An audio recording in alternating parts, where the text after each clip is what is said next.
Bonomo Dysons, and welcome to another episode of 300 Seconds of Science. I'm Adam Bonomo, and we have so much more great stuff coming up for you this semester. So Earth is beautiful, seriously.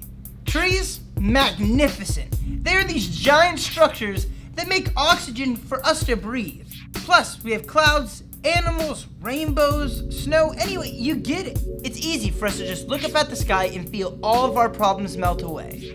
All of them besides climate change. So, why are we able to live on Earth? Well, first we have to think about these greenhouse gases that make it so that heat can stay within Earth's atmosphere. Kinda see greenhouse gases as insulation for your house. You need it, and without it, you wouldn't be here.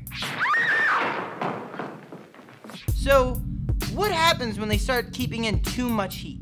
Well, the answer is not 4 seasons of summer. The North and South Pole have a lot of ice. Enough ice that if it were to thaw, the sea levels would rise. Sorry, polar bears and penguins, talking to you. So, now we can ask the question, what is climate change? Well, think about it. With more water in the water cycle, the amount of precipitation would change, causing massive droughts, which would throw off the ecosystem. Yeah, I'm concerned about the animals. Although it also causes more tsunamis, tornadoes, and hurricanes. It's like taking a wrench and just, Now the big question is, how does this affect humans? We're awesome. We get through everything. Well, if crop yields were unpredictable and the majority of animals died off, we would have a much different Earth. We would only be allowed to live on Earth for a small period of time before we wiped it clean of all the usable resources.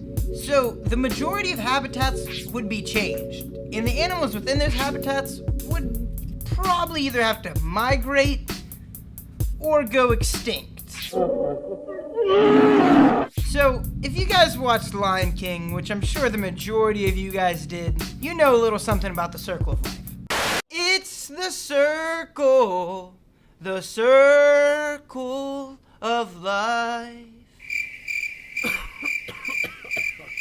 And if things at the bottom of the food chain died, then the things that fed on it would struggle to find something to eat. This process would keep continuing until eventually it would destroy an entire ecosystem. Although, how do we know that climate change is even a thing? I mean, this is something we've seen debated for years now. Now that we have satellites, we can see Earth on a much bigger perspective. Well, what NASA.gov had to say in short was, we've seen planets like Earth, and anyway, we are able to see things happening on those planets that are similar to what's happening on Earth, almost like it's mirroring it. Now with us being able to look at the climate thousands of years ago, thanks to radiometric dating, we can see that the carbon dioxide level, or CDL, has increased over 80 millionth than any other recorded date in history. Which was one of the biggest paradigm shifts that we've had as a species. Knowing that we actually had an impact on Earth was not something that we knew 100 years ago. So, I understand why you're skeptical. We really have that big of an impact on Earth? And the answer is yes. Although what we really need to do is severely reduce our reliance on fossil fuels. And now, I know what you're thinking. Adam, you're a dreamer. That's what I like about you. There's just no stinking way that we can get rid of our use of fossil fuels. Well, what if I told you we could, and we already know how? It's just people that have the money to invest in energy really like oil, and they don't like the cost of new solar panels. Although to those people, you're killing our planet.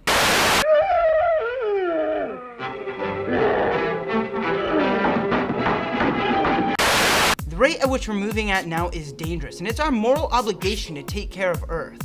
Climate change is something that is real, and we need to act soon on it. Global warming is not cool. Ha! Anyway, check out our social media. Give us a like on Facebook, follow us on Twitter, and make sure you subscribe on YouTube. I'm Adam Bonomo, and that was 300 Seconds of Science. So go out, enjoy life, and stay curious.